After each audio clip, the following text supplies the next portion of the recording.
warahmatullahi wabarakatuh. Salam sejahtera untuk kita semua. Teman-teman yang saya cintai, sesi kali ini saya akan menjelaskan tentang seputar pendidikan. Satu cara untuk membuat seseorang menjadi dirinya berdasarkan kemampuan-kemampuan yang dimiliki. Karena itu, dari sisi bahasa, pendidikan yang kita menyebutnya dalam bahasa Inggris education, itu awalnya berasal dari bahasa Latin, dari kata ex dan ducer. Ex itu artinya from atau out of, dan ducer itu artinya to lead, to guide. Jadi sebetulnya education itu bisa bermakna to lead out, to guide out. Artinya memimpin, mengeluarkan potensi anak-anak didik kita supaya potensi tersebut mengaktual. Nah, arti dari education tadi itu selaras dengan kalau kita ambil istilah dari bahasa Arab. Pendidikan dalam bahasa Arab disebut tarbiyah. Tarbiyah kata dasarnya dari kata robba. Bisa robba yarbu artinya memimpin. Bisa robba yarubbu artinya mengeluarkan kemampuan anak, mengajak serta memfasilitasi kemampuan-kemampuan anak didik supaya mereka mengaktualkan berbagai macam kemampuannya. Jadi kita kembali ke arti pendidikan secara generik. Pendidikan berarti bermakna mendampingi, mendidik, membangun, dan memfasilitasi berbagai kemampuan anak supaya kemampuan anak yang berada di dalam dirinya masing-masing itu mengaktual sehingga mereka menjadi diri mereka sendiri. Teman-teman yang saya cintai, kalau kita bicara pendidikan hari ini, setelah kita bicara tadi pendidikan secara generik, komplikasi dari soal-soal pendidikan itu menjadi sangat-sangat banyak, menjadi sangat-sangat rumit. Kenapa? Karena bicara pendidikan hari ini, kita tidak pernah terlepas dari bicara soal kemajuan, soal revolusi informasi dan teknologi. Komunikasi sekarang dari berbagai dunia belahan sana dengan mudah kita dapatkan, dengan mudah kita peroleh dan kita saksikan. Para ahli pendidikan menyebutnya sebagai era disrupsi teknologi. Disrupsi teknologi ini masuk ke dalam dunia pendidikan dan tidak bisa tidak. Pendidikan harus mampu mengantisipasi, harus mampu melakukan filter, memfasilitasi anak-anak supaya anak-anak tidak dengan secara langsung masuk ke dalam apa yang disebut revolusi teknologi, sehingga berbagai macam keburukan, berbagai macam ketidakbaikan yang membuat mereka terjerumus ke dalam hal-hal yang tidak membahagiakan hidupnya, baik dalam jangka pendek maupun apalagi dalam jangka panjang, itu bisa kita atasi, itu bisa kita arahkan anak-anak supaya tidak terjerumus ke dalam hal-hal yang kita tidak harapkan. Nah, era disrupsi ini para ahli pendidikan menyebutnya sebagai era yang sangat tidak menentu. Jadi abad 21 ini abad yang betul-betul memang tidak menentu. Karena tidak menentu itulah anak-anak dengan mudah untuk menjadi apapun, untuk menjadi siapapun yang sebagian besar menjadi apapun atau menjadi siapapun itu tidak sesuai dengan hakikat, dengan jati diri mereka masing-masing. Teman-teman yang saya cintai, World Economic Forum tahun lalu 2018 pernah mengadakan satu konferensi.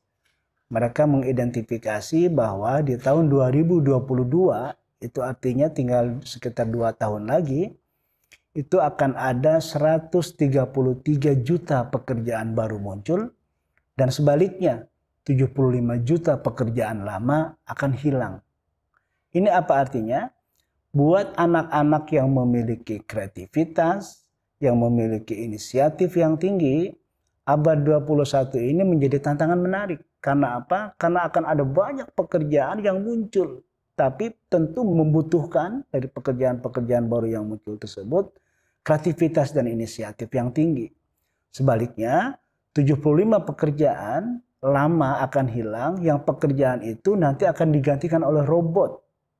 Karena semua pekerjaan hari ini terancam oleh gerak otomatisasi, sehingga tidak perlu lagi orang-orang yang memiliki lower skill, yang robot bisa melakukannya, sekarang tidak perlu lagi dilakukan oleh orang. Nah, dengan adanya informasi ini, dunia pendidikan sudah harus mulai mengecilkan soal keterampilan-keterampilan teknis. Tapi sekarang harus lebih menekankan kepada keterampilan-keterampilan hidup. Karena itu para ahli pendidikan misalnya sekarang ini pengajaran-pengajaran di sekolah-sekolah mulai diarahkan kepada apa yang disebut 4C. 4C itu kita tahu pertama critical thinking, jadi berpikir kritikal, berpikir yang sangat substantif. Lalu yang kedua communication skill, kemampuan berbicara, kemampuan berkomunikasi. Yang ketiga collaboration, kemampuan bagaimana bekerja sama dengan orang lain, dengan sesama untuk mencapai tujuan bersama.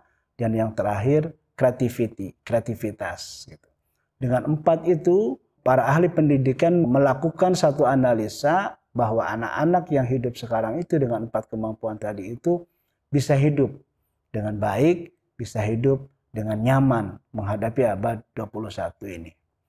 Teman-teman yang saya hormati, dengan demikian pendidikan hari ini tidak cukup hanya untuk memahami, hanya untuk menargetkan soal-soal teknis pemahaman pelajaran-pelajaran tertentu. Kenapa? Karena hari ini berbagai macam temuan-temuan teknologi terus-menerus datang bertubi-tubi. Karena itu ketika kita mengajarkan kepada anak-anak sesuatu yang biasa-biasa saja, anak-anak akan menjadi tertinggal. Anak-anak akan menjadi tidak memiliki lagi peran di masa yang akan datang. Kenapa? Karena berbagai macam temuan itu hari ini belum kita ketahui apa bentuknya, bagaimana kecanggihannya dan sebagainya. Karena itu anak-anak harus kita didik untuk mampu melakukan sesuatu yang hari ini belum pernah kita ajarkan, yang hari ini belum pernah kita pikirkan. Nah, disinilah masalah tantangan terbesar pendidikan, bahwa anak-anak nantinya akan menggunakan berbagai macam temuan, akan menghadapi berbagai macam problem yang merupakan ikutan dari temuan-temuan tersebut. Anak-anak akan menghadapi perubahan-perubahan yang cepat. Anak-anak akan menghadapi hal-hal baru yang begitu banyak, sehingga sebagian mereka kalau tidak kita siapkan aspek mental, emosional, dan spiritualnya, mereka akan mudah mengalami ketidakseimbangan mental. Mereka akan mudah mengalami kegalauan, mereka akan mudah mengalami ketidakmampuan untuk berpikir secara jernih. Maka lebih dari itu yang tadi saya sampaikan, harus siap menghadapi berbagai macam perubahan dan menyeimbangkan mental, emosional, dan spiritual. Lebih dari itu, untuk supaya itu bisa tercapai, maka pendidikan harus menekankan kepada anak-anak untuk mengenal dirinya, untuk tahu tujuan hidupnya. Teknologi yang sekarang canggih ini, dia akan menjadi bumerang buat anak-anak yang sekarang hari ini menjadi anak didik kita, jika anak-anak itu tidak tahu lagi tujuan dia mau menjadi apa dan menjadi siapa. Jadi teknologi berguna buat anak-anak yang telah mengenal, mengetahui cita-citanya. Dengan cita-cita itu, dengan apa yang diinginkan dalam hidupnya itu, teknologi dijadikan alat untuk memenuhi dalam rangka meraih cita-citanya. Jika anak-anak tidak memiliki secara kuat cita-cita dan keinginan hidupnya, maka teknologi berbalik menjadi tuan buat anak-anak. Maka anak-anak yang tidak memiliki apa yang tadi saya sebut cita-cita, keinginan, dia akan dipermainkan oleh teknologi, dia akan dijadikan robot oleh teknologi. Jadi teknologi menjadi majikan buat anak-anak, buat orang-orang yang tidak punya cita-cita, yang tidak tahu apa keinginan dalam hidupnya. Maka bayangkan sekarang, sebetulnya siapa yang sekarang menjadi robot? Kita, banyak orang yang tidak jelas hidupnya, yang tidak tahu keinginan hidupnya, dia menjadi robot-robot dari teknologi, dengan gadget di tangannya, apapun yang sedang terjadi di hadapannya, gadget tetap menguasai dirinya. Maka itu artinya orang-orang sekarang tampil seperti zombie-zombie, mayat hidup yang kemana-mana dia tidak bisa lepas dari gadget, dari teknologi. Karena apa? Karena yang bersangkutan, anak-anak seperti tadi itu dikuasai oleh teknologi. Teman-teman yang saya cintai, inilah reorientasi, review, perubahan-perubahan berbagai macam program dari mulai visi, misi, nilai-nilai sampai program dan tujuan-tujuan pendidikan perlu mendapatkan review kembali dalam menghadapi era disrupsi teknologi ini. Karena kalau tidak, kita sedang memperbanyak, memperluas robot-robot, memperluas orang-orang yang cerdas secara intelektual, tapi mereka minus kesadaran. Mereka pintar, mereka mampu menyelesaikan berbagai macam solusi, tapi mereka rendah perasaan. Kesadaran itu menyangkut perasaan. Perasaan akan bahagia, perasaan akan sedih, perasaan bagaimana kalau dia menolong orang, perasaan bagaimana dia melihat orang yang sedang menderita, atau melihat orang yang sedang bahagia. Banyak orang kan hari ini melihat orang bahagia nggak sanggup. Orang lain yang bahagia, yang bersangkutan malah menderita. Nah itulah kira-kira ciri penghuni-penghuni bumi yang super cerdas dengan adanya disrupsi teknologi ini, tapi mereka minus kesadaran. Maka pendidikan di era sekarang ini harus memperkuat, menekankan pada apa yang disebut kesadaran.